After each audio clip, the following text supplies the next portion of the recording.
Hey guys, this is Comic Uno. Today I'm doing a review for Avenging Spider-Man issue 16.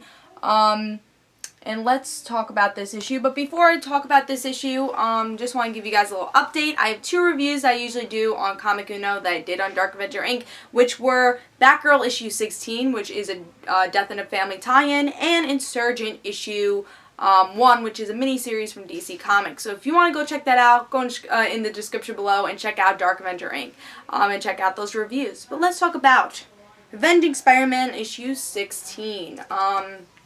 Let's talk about the cover. I actually really like this cover and was the reason I picked up this issue, because I always believe with this series, Avenging Spider-Man is a series you could just pick up maybe every 3 months. It's if you like the characters that are teaming up with Spider-Man, then you can pick it up. It's one of those series that you pick up for fun, and it's like A+X. You don't really need to follow anything. It's mostly one-shot issues, and it's just a series for fun. If you get to see Deadpool, there is a team up. If you like Deadpool and Spider-Man, then pick this issue up, and if you like Wolverine, X-Men, and Spider-Man, then pick this issue up. Or if you just want to see more superior Spider-Man, since he is a newish type of character. So the cover is awesome. Really love the art for this. And really is the reason I got tempted with this issue. Love Wolverine and X-Men. I think it's a great series. Art is really not that great, but we get to see other series with the Wolverine X-Men team that has good art. So I guess that replaces the bad art for their series.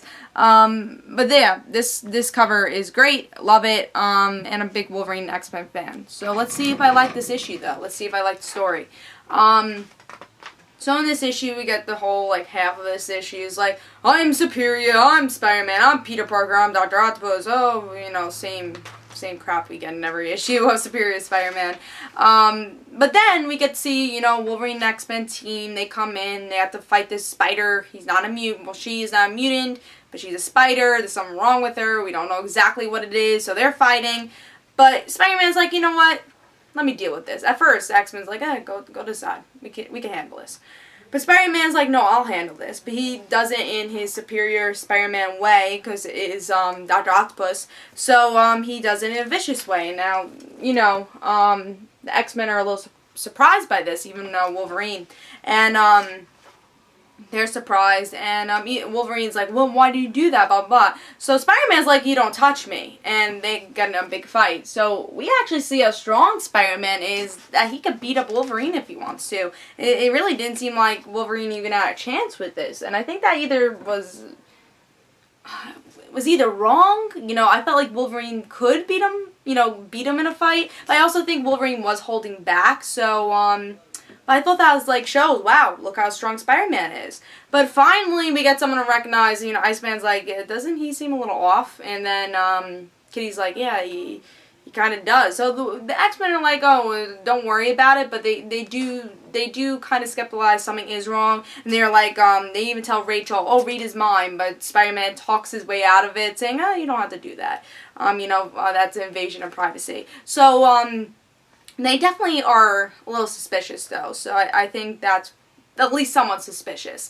And I like that about this issue. And we also get a whole little clone thing, because the spider was a clone, so we could see Jackal. I don't know what they're going to do with Jackal, since this is Avenging Spider-Man. These are one-shots, so there's nothing really to continue from. So I think maybe this is just kind of a preview of what we're going to see with Superior Spider-Man.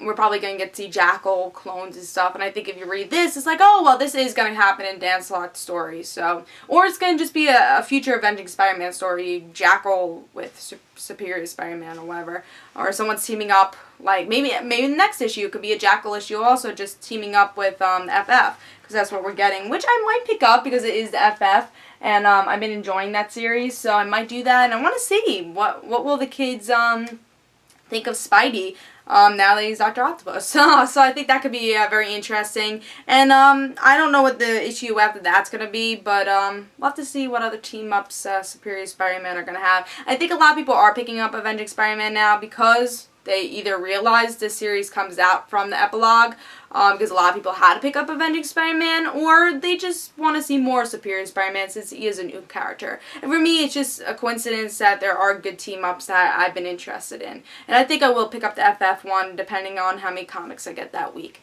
But, yeah, I enjoyed this. I don't think it was anything special. I think the beginning kind of annoyed me. It's like, oh, you know, I'm Superior Spider-Man. Like, half the issue is, like, saying the same crap he says in every issue. And, I mean, I understand they have to do that. Like, we don't know what the other readers are reading. This could be, like, a first issue that they're reading of him. Maybe they're not reading Superior Spider-Man. Maybe they thought this was the regular Spider-Man.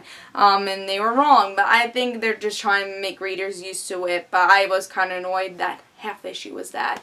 But yeah, towards the end it just got really interesting. The whole clone thing, Jackal coming. It was a really interesting issue. Definitely worth it. If you're a Wolverine X-Men fan, pick it up. If you're not, then you can skip it. I think that's the best part about this series is if you like the team up, you know, you can pick it up. I mean, there's here and there. I remember there's a She-Hulk issue which just sucked. I mean, there's just some issues that are just not good, and some team-ups that are not that good, but that is what reviews are for, tell you if it's good or not. So this is actually worth it, though. If you like Wolverine X-Men, if you like Superior Spider-Man, read it. If you want just to read more Superior Spider-Man this week, pick it up. So this is Comic Uno. Hope you guys enjoyed. I actually give this a 3.5 because, again, the beginning really bugged me a little. Just want to make sure I gave it a 3.5. Yeah, 3.5 stars. Again, okay grade. It's not solid, but it's an okay issue, and I think it is worth picking up. So this is Comic Uno. Hope you guys enjoyed, and guys, don't forget to follow me on Twitter for Comic Uno and the rant situations, and I'll see you guys later. Bye, guys.